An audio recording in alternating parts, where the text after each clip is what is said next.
آپ ہادیہ ای میگزین مضمون کی آڈیو ریڈ آؤٹ سماعت کر رہے ہیں۔ سامعین، السلام علیکم ورحمۃ اللہ وبرکاتہ۔ میں سومیہ افنان ہادیہ کے شمارہ اکتوبر کے مضمون کی آڈیو پروگرام میں آپ کا استقبال کرتی ہوں۔ آئیے ہم اس کا آغاز ہادیہ کے زمرہ نور میں درس حدیث سے کرتے ہیں، جس کی رائٹر ہے خان سعدیہ ندرت بن امتیاز احمد خان۔ حضرت معمر رضی اللہ عنہ سے روایت ہے کہ رسول اللہ صلی اللہ علیہ وسلم نے فرمایا، من احتکر فہو قاطع۔ باب الاحتکار، صحیح مسلم۔ جس شخص نے جمع خوری کی وہ قطع کار ہے۔ درود و سلام ہو نبی آخر الزماں حضرت محمد صلی اللہ علیہ وسلم پر، جن کی توسط سے دین ہم تک پہنچا۔ آپ صلی اللہ علیہ وسلم کی تعلیمات ہر شعبہ حیات کا احاطہ کرتی ہے۔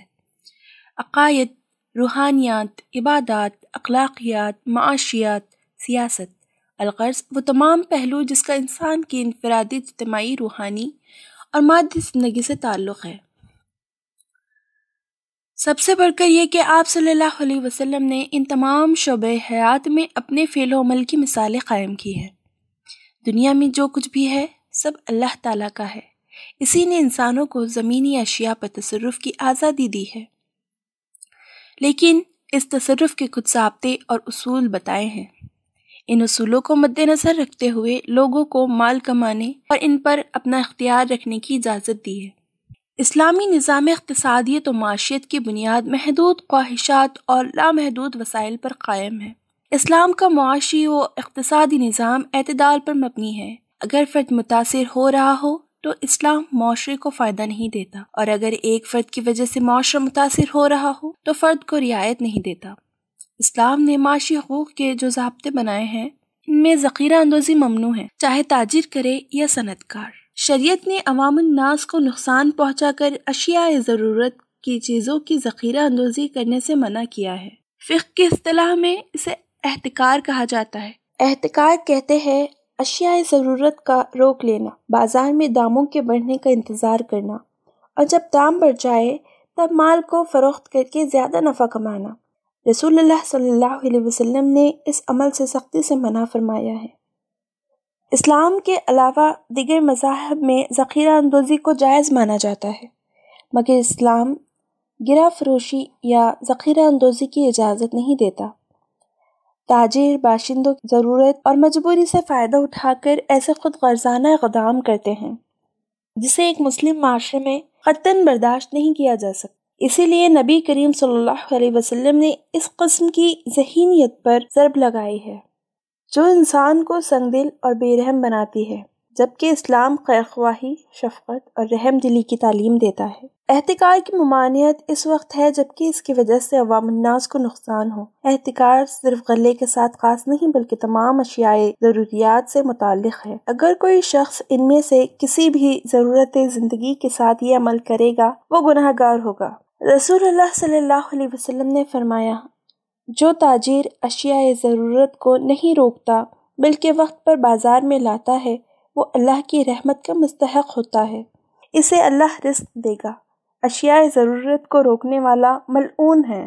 حضرت عثمان بن عفان رضی اللہ عنہ کے غلام فروخ کہتے ہیں کہ کچھ غلہ وغیرہ مسجد نبوی کے دروازے پر ڈھیر لگایا گیا۔ اس وقت امیر المومنین حضرت عمر بن خطاب رضی اللہ عنہ جب آپ باہر تشریف لائے تو غلے کو دیکھ کر پوچھا، یہ کہاں سے آیا ہے؟ لوگوں نے کہا کہ یہ باہر سے لایا گیا ہے۔ حضرت عمر رضی اللہ عنہ نے دعا دی کہ اللہ تعالیٰ اس غلے کو اور جو لوگ اسے لائے ہیں ان کو برکت سے نوازے۔ اسی وقت کچھ لوگوں نے یہ بھی خبر دی کہ اس کا احتکار بھی کیا گیا ہے۔ حضرت عمر فاروق رضی اللہ عنہ نے پوچھا، کس نے یہ عمل کیا ہے؟ لوگوں نے جواب دیا کہ ایک تو فروخ نے، دوسرے فلاں شخص نے جو آپ کے آزاد کردہ غلام ہیں۔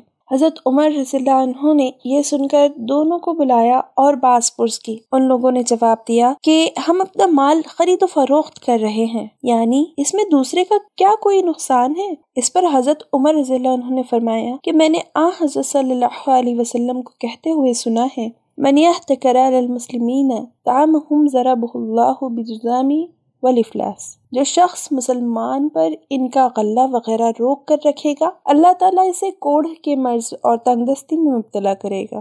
یہ سن کر فروخ نے کہا کہ میں آپ سے اور اللہ سے عہد کرتا ہوں کہ آئندہ کبھی احتکار نہ کروں گا۔ پھر وہ مصر چلے گئے۔ اس حدیث کے راوی ابو یحییٰ کہتے ہیں کہ انہوں نے اس شخص کو کوڑھی اور تنگ دستی کی حالت میں دیکھا ہے۔ ایک دو تاجروں کے اسٹاک کر لینے سے ذخیرہ اندوزی نہیں ہوتی، ہاں اگر جمع کرنے سے کسی نقصان کا اندیشہ نہ ہو تو پھر خرید کر اسٹاک رکھنے میں کوئی حرج نہیں ہے، اور اگر چند لوگ اسے روک بھی لے تو وہ چیز بازار سے معدوم نہیں ہوگی۔ ذخیرہ اندوزی تب ہوتی ہے جب کوئی شے بازار میں دستیاب نہ ہو، اور اگر کسی کے پاس وہ شے موجود ہو اور وہ اس کے باوجود بازار میں لانے سے روک لے، جس سے معاشرے کے افراد تکلیف میں پڑ جائے، اس سے منع کیا گیا۔ جن کاموں سے اسلام ہمیں روکتا ہے اس میں ہمارے لیے بھلائی ہو ہی نہیں سکتی۔ ذخیرہ اندوزی یا گرہ فروشی سے اسلام ہمیں روکتا ہے، اور اگر ہم یہ فعل انجام دیتے ہیں تو ہمیں نقصانات کا بھی سامنا کرنا پڑتا ہے۔ ذخیرہ اندوزی کے نقصانات: اللہ اور اس کے رسول صلی اللہ علیہ وسلم ناراض ہوتے ہیں۔ ناجائز طریقے سے کمائے ہوئے مال سے برکت اٹھ جاتی ہے، دعاؤں کی قبولیت رک جاتی ہے، دلوں کی سختی در آتی ہے۔ ذخیرہ اندوزی کرنے والے کو اللہ تعالیٰ جزام اور تنگ دستی میں مبتلا کر دیتا ہے۔ اللہ تعالیٰ ہم سب کو صراط مستقیم پر چلائے اور اس کے بتائے گئے احکام پر قائم رہنے والا بنا دے، آمین۔ جزاک اللہ خیر۔ ہادیہ مضمون کی آڈیو سماعت کرنے کے لیے شکریہ۔ امید ہے کہ آپ کو پسند آیا ہوگا۔ ہمیں آپ کے مشورے کا انتظار رہے گا۔ اپنا مشورہ، تبصرہ اور مضامین editor@hadia.in پر ارسال کریں، اور ہادیہ ای میگزین کے مضامین کو پڑھنے کے لیے ویب سائٹ www.hadia.in سبسکرائب کریں۔ انشاءاللہ ہم اگلے ہادیہ ای میگزین کے شمارے سے دلچسپ مضامین کی آڈیو لے کر حاضر ہوں گے۔ تب تک کے لیے اجازت، اللہ حافظ۔